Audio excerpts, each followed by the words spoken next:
Hello, bazooka എന്ന ചിത്രത്തിൻ്റെ ഏറ്റവും പുതിയ OTT അപ്ഡേഷനാണ് എന്നൊരു വീഡിയോ ഭാഗത്ത് ഉൾപ്പെടുത്തിയിരിക്കുന്നത്. വീഡിയോയിലേക്ക് മുൻപ് വീഡിയോ ലൈക്ക് ചെയ്യുക, ചാനൽ സബ്സ്ക്രൈബ് ചെയ്യാൻ വേണ്ടി ശ്രമിക്കുക. മമ്മൂട്ടി നായകനെത്തിയ ചിത്രമായിരുന്നു ബസൂക്ക. ചിത്രത്തിന് അത്യാവശ്യം ഒരു വിജയം സ്വന്തമാക്കാൻ വേണ്ടി സാധിച്ചിട്ടുണ്ടായിരുന്നു.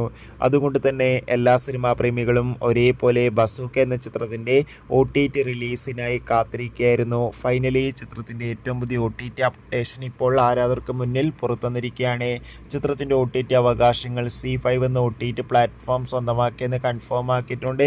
നിലവിൽ കിട്ടുന്ന റിപ്പോർട്ടുകൾ പ്രകാരം ചിത്രം ജൂലൈ മാസം 10-ാം തീയതിക്കുള്ളിൽ തന്നെ OTT റിലീസ് ചെയ്യുമെന്നാണ് റിപ്പോർട്ടുകൾ സൂചിപ്പിക്കുന്നത്. കാത്തിരിക്കാം. കൂടുതൽ അപ്ഡേഷൻ അറിയാൻ വേണ്ടി ബസൂക്ക എന്ന ചിത്രം കണ്ടവരുടെ അഭിപ്രായം കമൻറ്റ് ചെയ്യുക. ജൂലൈ മാസം ധാരാളം ചിത്രങ്ങൾ OTT റിലീസ് ചെയ്യാൻ പോവുകയാണ്. നമ്മുടെ ചാനൽ ഭാഗം പരിശോധിച്ചാൽ ആ വീഡിയോയ്ക്ക് നിങ്ങൾക്ക് കാണാൻ വേണ്ടി സാധിക്കും. അതൊക്കെ ഒന്ന് കാണുക. ബൈ.